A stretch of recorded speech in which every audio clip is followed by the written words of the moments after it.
Bonjour et bienvenue dans cette petite vidéo qui va vous expliquer comment transformer un fichier de découpe vinyle rapidement sans avoir de problème avec le fameux fichier, avec le fameux logiciel ici Roland Cotte Studio. Vous allez voir qu'avec Inkscape c'est très facile. Il y a une petite opération à faire pour exporter son fichier, mais une fois que c'est fait, vous glissez ce fichier dans le logiciel Roland Cotte Studio qui l'interprète mais de manière géniale. Je n'ai jamais eu d'erreur avec ce type d'extension. Même si Roland Code Studio est capable logiquement de lire de l'EPS ou de l'AI ou des images, mais j'ai remarqué que par moment, ça foirait tout simplement. Il y avait des mauvaises interprétations de traits ou quoi que ce soit. Donc je ne vais pas vous montrer dans le programme Roland Code Studio, mais simplement vous dire comment préparer votre fichier. Donc sur Inkscape, voilà, donc je vais simplement supprimer ceci. Sur Inkscape, comme je dis toujours, vous devez toujours enregistrer votre fichier dans deux formats. Le format SVG qui est le format natif de Inkscape et le format d'export qui va permettre d'être lu sur les différents types de machines. Donc ici, nous, on va utiliser un format qui est un peu bizarroïde comparé à tous les formats qu'on a déjà entendus, qui est le format HPGL. Vous allez comprendre après l'extension, mais vous allez voir qu'une fois que vous avez ce fichier là, s'il est bien fait, vous le glissez simplement, donc vous n'avez même pas besoin de faire ouvrir, c'est vous prenez votre fichier, vous le glissez dessus et il l'interprète tel quel. On va prendre par exemple du texte, donc je vais taper du texte tout simplement, je vais marquer voilà bonjour. On va l'agrandir parce qu'autrement ça va être un peu petit à l'écran et on peut imaginer même au niveau de la découpeuse laser, la découpeuse vinyle, pardon.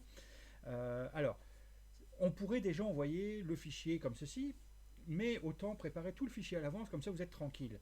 Donc, première étape, c'est que votre fichier, vous allez venir dans chemin, vous allez faire objet en chemin, comme ça en fait vous vectorisez, même si logiquement tout ce qu'on inscrit dessus est vectorisé, mais moi je préfère encore bien insister dessus.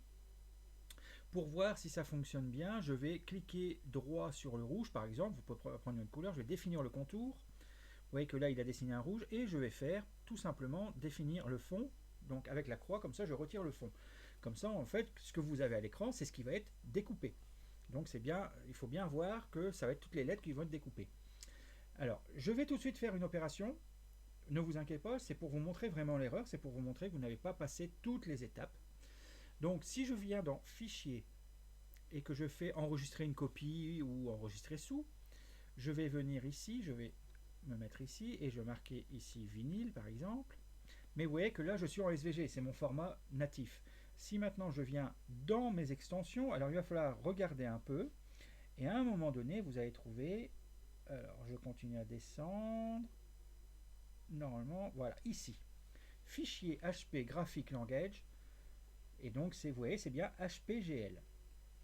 Donc voilà, ça fait vinyle.hpgl. Je ne pense pas que ça existe sous d'autres logiciels. Je crois que ce n'est que sous des logiciels libres. Si vous le trouvez par exemple sur Illustrator, faites-moi signe, comme ça je verrai. C'est peut-être une extension à installer. En tout cas ici, voilà, ça c'est le format. Si je fais enregistrer maintenant, il me propose plein de paramètres. En général, je laisse par défaut, je fais valider et là, si je vérifie, là il ne s'est rien passé, il n'y a pas d'erreur. Mais si je vais venir dans mon répertoire, je vais aller voir dans Images, est-ce que j'ai un fichier vinyle j'ai un vinyle HPGL, mais je ne suis pas certain qu'il ait correctement fait le programme. Donc, pour être sûr, alors je vais revenir un peu en arrière, parce que j'ai peut-être fait une opération et j'ai peut-être été trop vite.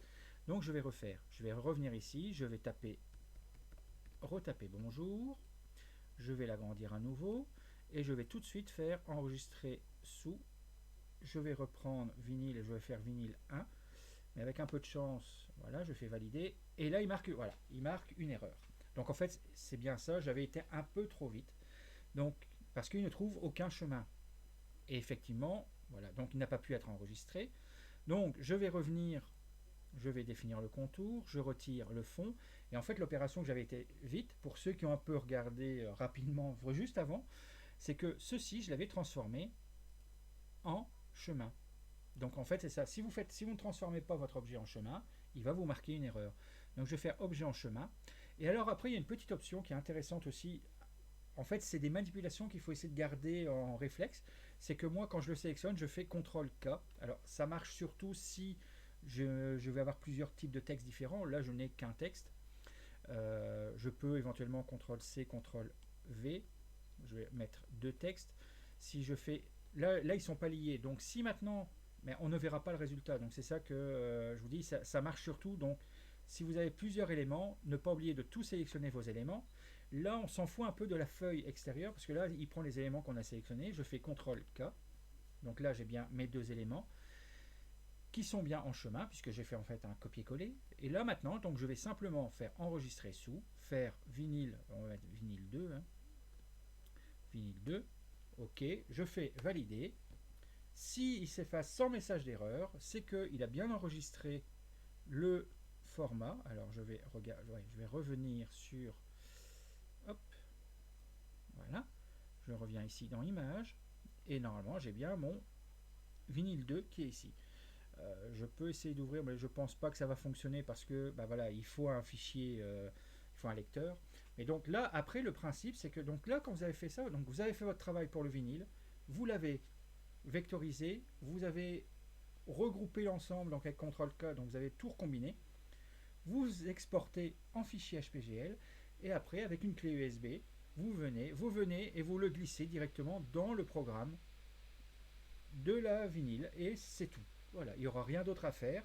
Vous pourrez encore éventuellement agrandir, modifier un élément par rapport à un autre sur le logiciel de la vinyle, mais autrement, si votre fichier ici est prêt, avec les bonnes dimensions, vous n'aurez plus besoin de faire quoi que ce soit. Donc, vous l'enregistrez en SVG, comme ça vous avez votre fichier que vous pouvez encore modifier. Si vous voulez, vous faites un fichier SVG avant vectorisation, un fichier SVG après vectorisation, surtout quand il y a des polices de caractères. Parce que si vous enregistrez après et que vous voulez faire des modifications dans le texte, il faudra tout retaper. Donc, éventuellement, donc SVG avant vectorisation, SVG après, comme ça vous pouvez encore modifier le premier, vous passez au deuxième, et après vous exportez en HPGL, et c'est tout. Voilà, c'est vraiment la seule chose que j'ai à vous dire sur la découpeuse vinyle. C'est très simple, c'est très rapide. Si jamais vous avez d'autres astuces, bah, n'hésitez pas à me les mettre en commentaire ou m'envoyer un petit mail. Et bah, je les rajouterai au fur et à mesure.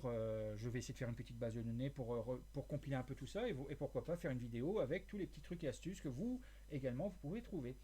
Voilà, à bientôt pour une prochaine vidéo, toujours pour le Fab Lab. N'hésitez pas, tester, prototyper, fabriquer. Et on se voit très vite. Ciao!